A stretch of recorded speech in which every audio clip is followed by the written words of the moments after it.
The Otorohanga railway station opened in 1887 for 9 months.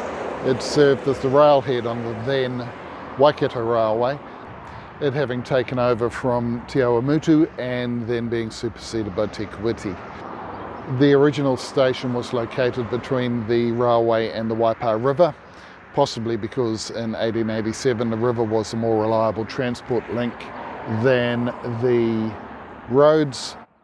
By 1910 it was obvious it needed to switch to the town side of the tracks.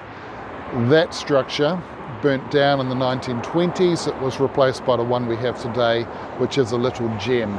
One of the things I like about it is that with the canopy over the roadside, it kind of looks like it was designed for an island platform. It wasn't, but I like the way that it looks.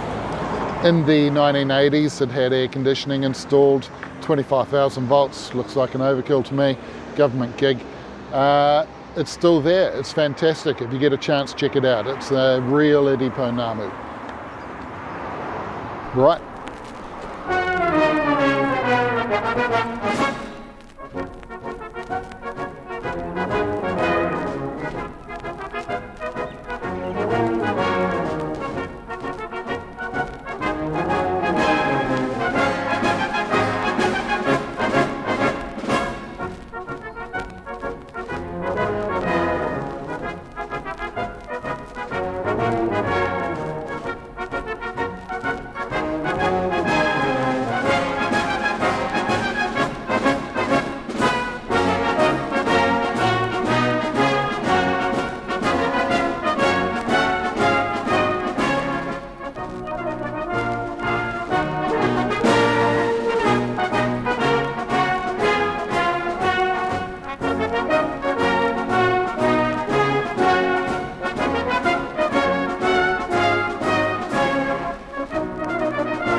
Like, subscribe, enjoy, comment, don't comment, but check it out.